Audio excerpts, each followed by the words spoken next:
Question number 51। ये question CBSE 2020 में आया हुआ क्वेश्चन है। It means last year. Question number 50 भी, ये दोनों ही क्वेश्चन चॉइस में थे। एक चॉइस में फर्स्ट सेकंड एक साथ थे, फिर उसके साथ ये था। तो आज हम यही कवर करते हैं इसमें। तो आपको यहाँ पर बताया क्वेश्चन नंबर 51 में, जैसे हम क्वेश्चन पहले ही पढ़ लेते हैं।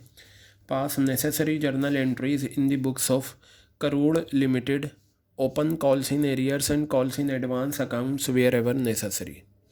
तो जहाँ भी calls in arrear calls in advance account होगा हम वो देखेंगे। तो बनाना शुरू करते हैं हम। Crore limited invited application for issuing 2,40,000 shares. तो ये आपके इशूड शेयर्स हैं। यहाँ मैं लिखता हूँ करोड़ लिमिटेड, ठीक है। इशूड कितना है? 2,40,000 इक्विटी शेयर्स इशूड करें। फेस वैल्यू आपको दे रखी है कितनी? 10 रुपये फेस वैल्यू दे रखी है। ये आ गई 10 रुपये फेस वैल्यू। 4 रुपये का प्रीमियम है, साफ लिखा हुआ है 4 रुपीज़ प्रीमियम, ये आ गया। The amount was payable as under, application है 4 रुपये। ये आपकी एप्लीकेशन 4 रुपये की आ गई। इस 4 रुपये में 2 रुपये का प्रीमियम है, तो ये 2 रुपये की एप्लीकेशन आ गई, 2 रुपये का क्या आ गया? प्रीमियम आ गया, ठीक है। अलॉटमेंट कितना है? 4 रुपये है अलॉटमेंट, 4 रुपये की अलॉटमेंट आ गई। फर्स्ट एंड फाइनल कॉल पे बताया 6 रुपये पर शेयर है इंक्लूडिंग प्रीमियम। अच्छा, इसमें प्रीमियम जो दिया अलॉटमेंट के टाइम ना देकर किस टाइम दिया? First and final. कोई बात नहीं, जैसा क्वेश्चन कहे वैसा करना। फर्स्ट एंड फाइनल, तो ये आपका आ गया 4 रुपये का, ये आ गया 2 रुपये का प्रीमियम आ गया। चलिए एक बार काउंट कर लेते हैं, प्रीमियम भी और फेस वैल्यू भी। 4 रुपये का प्रीमियम है, 2 का यहाँ हो गया, 2 रुपये का यहाँ, तो 4 रुपये हमारे कंप्लीट। इसी तरीके से अगर शेयर्स इशू होते हैं प्रीमियम पर, तो प्रीमियम को हटाकर हम फेस वैल्यू का काउंटिंग करते हैं। 10 रुपये हमारी फेस वैल्यू है, 2 रुपये की एप्लीकेशन, 4 रुपये की अलॉटमेंट, 4 रुपये की फ़र्स्ट कॉल, तो सब मिलाकर कितना हो गया? 10 रुपये हो गया आपका। अब आगे बताया application for 3 lakh shares were receive. 3 lakh shares applied हुए हैं, तो मैं यहाँ लिखता हूँ अप्लाइड। कितना है ये? 3 लाख शेयर्स आपके अप्लाइड हैं। ओवर सब्सक्रिप्शन है क्योंकि 60,000 शेयर्स एक्स्ट्रा हैं। आगे बताया and pro rata allotment was made to all the applicants. ये एप्लीकेंट्स हैं, 3 लाख वालों को 2,40,000 दे दिया। तो सबसे पहले हम क्या करते हैं? एनालिसिस टेबल बना लेते हैं। तो बेटा एनालिसिस टेबल में जो आप बनाएंगे, एनालिसिस टेबल, शेयर्स अप्लाइड ये आपको गिवन है, ठीक है। Shares allotted also given. Application money receive ये आ गया। फिर आप लेंगे शेयर कैपिटल, ये आ गया। फिर इसके बाद आप सिक्योरिटीज़ प्रीमियम रिज़र्व का कॉलम लीजिएगा। क्यों? क्योंकि आपको क्वेश्चन में एप्लीकेशन का टाइम प्रीमियम दे रखा है। फिर इसके बाद आप शेयर अलॉटमेंट में एक्स्ट्रा पैसा हम एडजस्ट करेंगे। क्वेश्चन ने बताया भी है इसके बारे में कि एक्सिस एप्लीकेशन मनी रिसीव, जो एक्स्ट्रा पैसा आपने रिसीव करा है एप्लीकेशन के टाइम, उसे हमें एडजस्ट करना है अलॉटमेंट के टाइम, ठीक है। तो चलिए बस अब हम क्या करते हैं, जल्दी से एनालिसिस टेबल बना लेते हैं। शेयर्स अप्लाइड हैं 3 लाख, शेयर्स अलॉटेड हैं 2,40,000। एप्लीकेशन मनी रिसीव, कितनी एप्लीकेशन मनी रिसीव करी है आपने? हमेशा अप्लाइड शेयर्स पे आएगा। 3 लाख अप्लाइड शेयर्स हैं आपके, और एक शेयर पे एप्लीकेशन है 4 रुपये। तो ये आपका आ गया 3 लाख और 4, 12 लाख रुपए आ गया। आपको पता होना चाहिए शेयर कैपिटल में हमेशा allotted shares, securities premium reserve में भी अलॉटेड शेयर्स। तो शेयर कैपिटल में अगर मैं ये लूँ 2,40,000 और एक शेयर पे एप्लीकेशन 2 रुपये की है, फिर प्रीमियम में भी 2,40,000 और एक शेयर पे 2 रुपये का प्रीमियम, तो बेटा ये आपका हो गया 4,80,000 और ये आपका आ गया 4,80,000 रुपये, ठीक है। तो 12 लाख में से 4,80,000 यहाँ चले गए, फिर 12 लाख में से 4,80,000 यहाँ पर चले गए, तो 9,60,000 रुपये आपका ये हो चुका है। तो आप क्या करें, बाकी जो रिमेनिंग अमाउंट बचा है 2,40,000 का, वो यहाँ पर आपका आ गया। क्लियर हो गई बात ये आपके, ठीक है। तो अब आप यहाँ पर देखिएगा, मैं इसका टोटल करता हूँ, ये आ गया। तो ये 3 lakh rupees, here as well 2,40,000, ये 12 लाख रुपए आपका आ गया, 4,80,000 रुपये, ये आपका आ गया 4,80,000 रुपये, और ये 2,40,000 रुपये ये आपका आ गया, ठीक है। अब बेटा हम क्या करेंगे, 2 एंट्रीज़ कर लेते हैं इसकी। तो सबसे पहली एंट्री हमारी होगी bank account debit to equity share application account, bank account debit to equity share application account, ये आ गया। अमाउंट कितना आएगा, 12 लाख रुपए, जो एप्लीकेशन मनी रिसीव हुई है, 12 लाख की एप्लीकेशन मनी हमने रिसीव कर ली, ये आ गया। अब हम क्या करेंगे, एप्लीकेशन का पैसा हम ट्रांसफ़र करेंगे शेयर कैपिटल में। बहुत इजी होता है ये भी।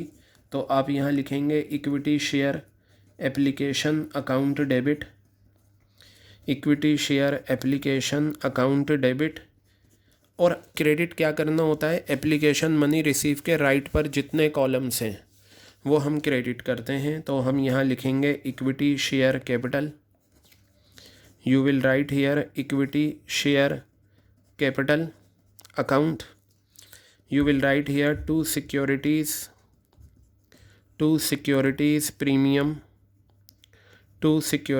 premium reserve account, ठीक है, to equity share allotment, you will write here to equity share allotment account, ठीक है बेटा, ये आ गया।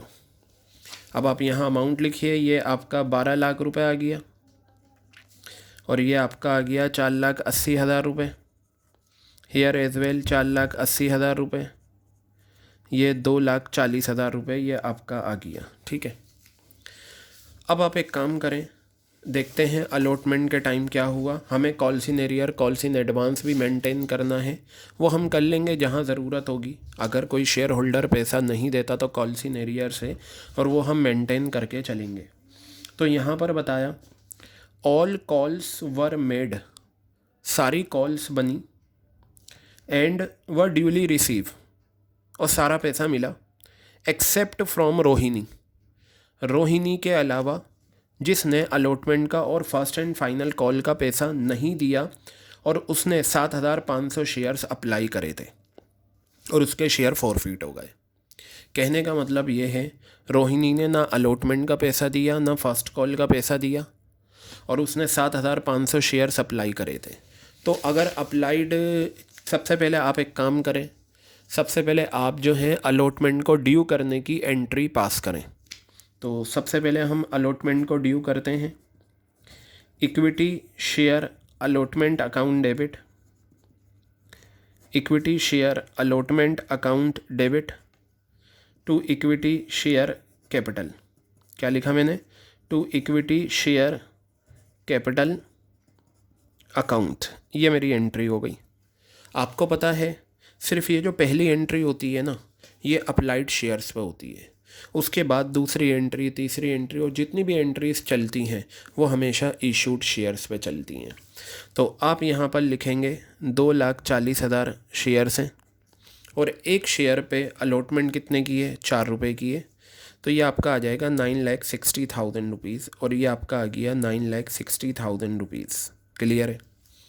अब आप अलॉटमेंट का पैसा मंगाइए, और ज़रा ध्यान से देखिएगा, यहाँ पर क्वेश्चन ने कहा है कि रोहिणी ने अलॉटमेंट का पैसा नहीं दिया, फर्स्ट एंड फाइनल का पैसा नहीं दिया, 7,500 शेयर्स जो उसने अप्लाई करे थे, ठीक है।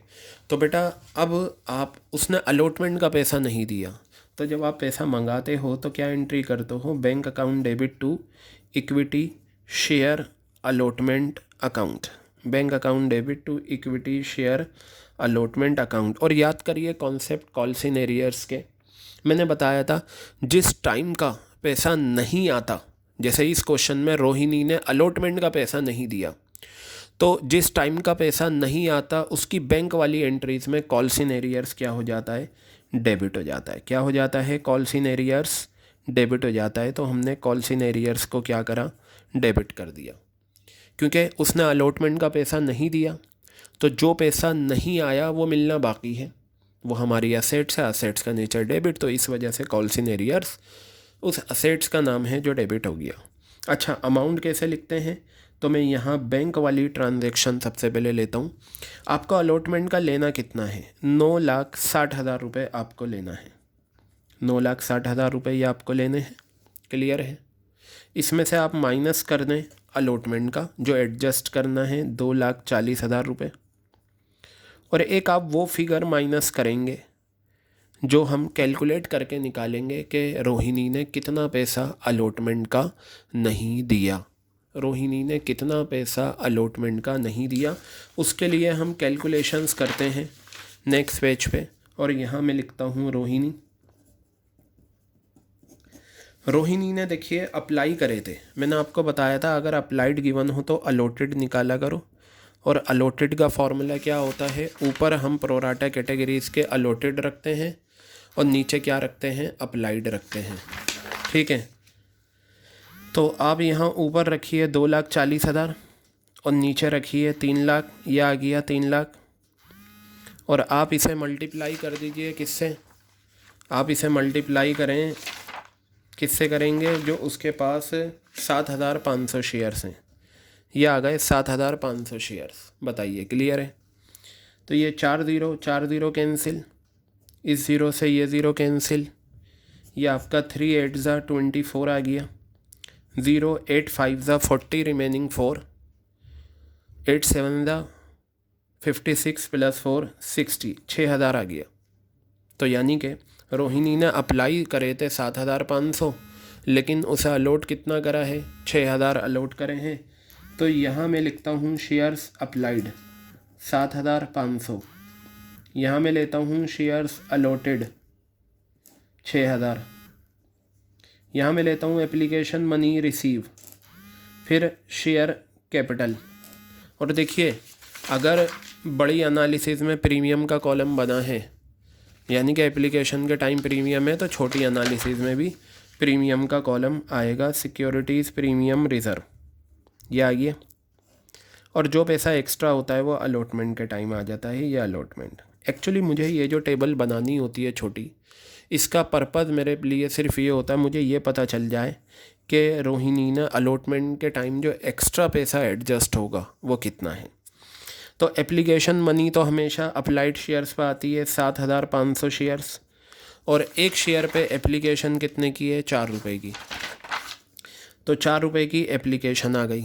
शेयर कैपिटल में जाएंगे अलॉटेड शेयर्स, ठीक है, और एक शेयर पे कितना है, 2 रुपये है एप्लीकेशन, ये आपके 2 रुपये आ गई, और 6,000 शेयर्स पे ही 2 रुपये यहाँ चले जाएंगे।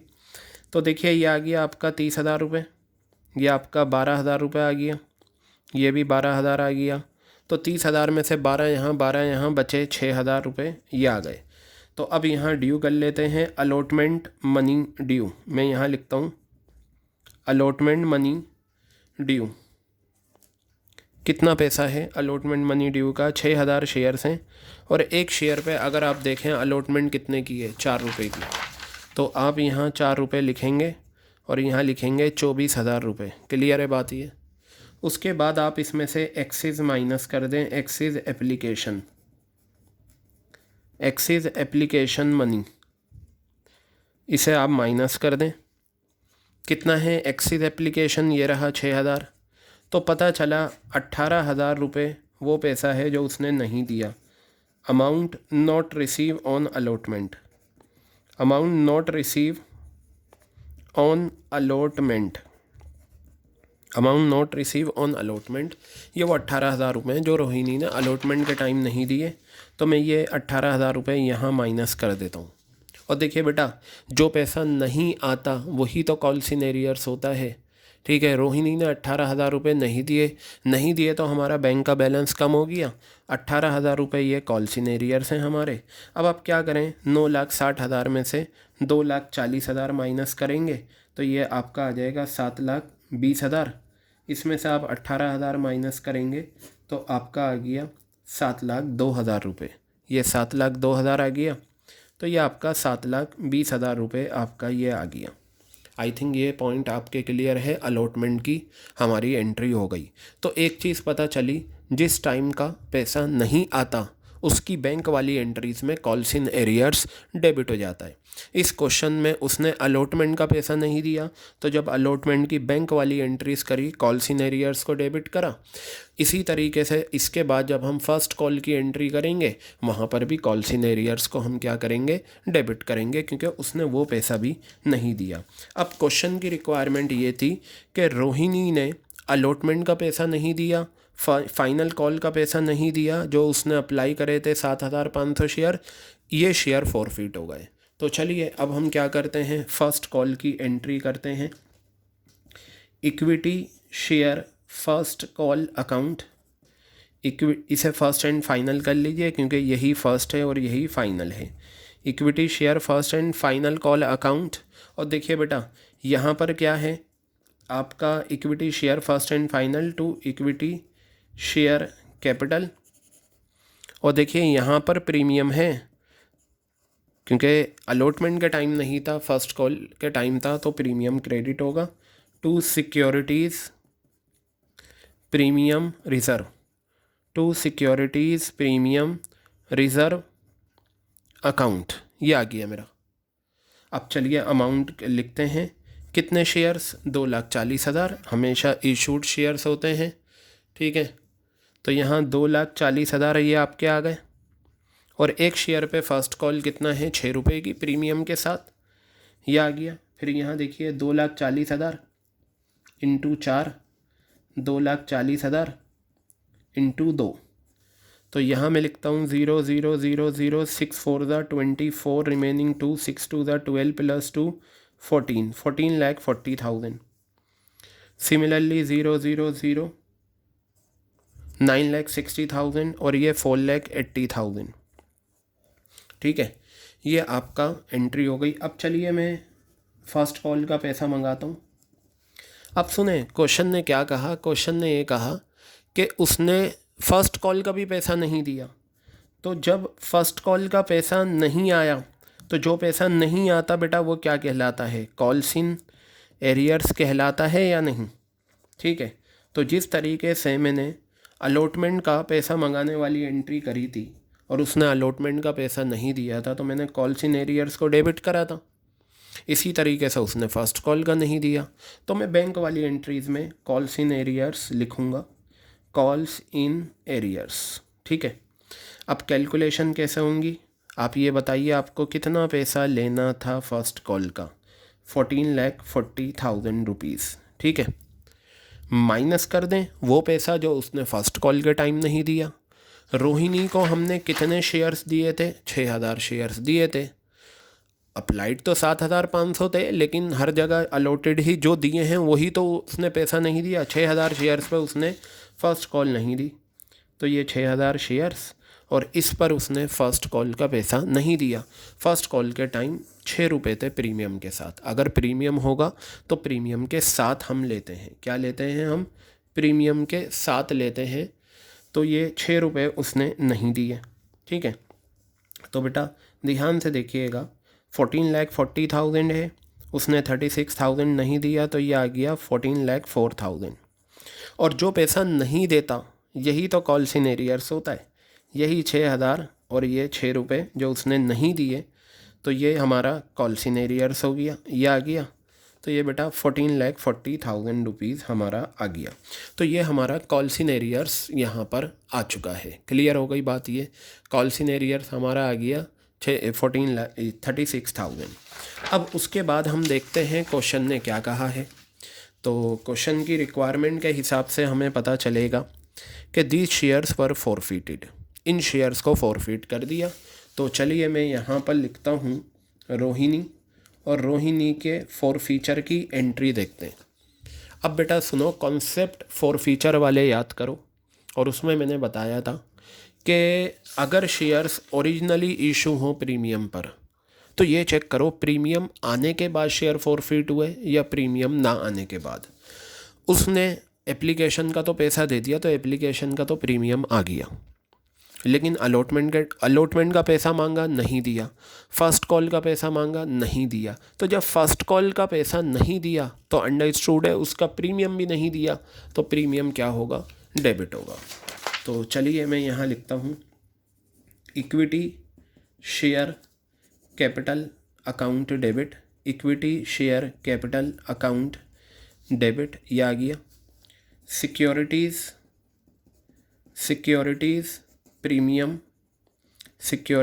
प्रीमियम रिज़र्व, आपको पता है अगर वो प्रीमियम नहीं देता तो प्रीमियम भी क्रेडिट होता है। अब सुनिए, share capital debit, premium debit, हम क्रेडिट करते हैं क्या, वो पैसा जो नहीं आया। क्या नहीं आया, अलॉटमेंट। क्या नहीं आया, फर्स्ट कॉल। देखिए बेटा, इसमें कॉल्स इन एरियर्स आपको मेंटेन करना है, तो जो पैसा नहीं आता उसी को कॉल्स इन एरियर्स बोलते हैं। तो मैं यहाँ कॉल्स इन एरियर्स लिखूँगा। क्या लिखूँगा यहाँ, कॉल्स इन एरियर्स, क्योंकि क्वेश्चन की रिक्वायरमेंट अगर आप देखें तो कहा है open calls in arrears, calls in advance, जहाँ जहाँ नेसेसरी है, तो यहाँ नेसेसरी होता है। अगर ये कॉल्स इन एरियर्स मेंटेन करने को नहीं कहते तो मैं यहाँ कॉल्स इन एरियर्स नहीं लिखता, मैं लिखता to share allotment, to share first call. लेकिन क्वेश्चन ने मेंटेन करने को कहा है, ठीक है, तो इस वजह से मैं यहाँ पर मैंने लिखा। अब यहाँ आ जाएगा टू फॉरफिटेड शेयर्स अकाउंट। क्या लिखूँगा मैं यहाँ, टू फॉरफिटेड शेयर्स अकाउंट, और ये to calls in arrears account.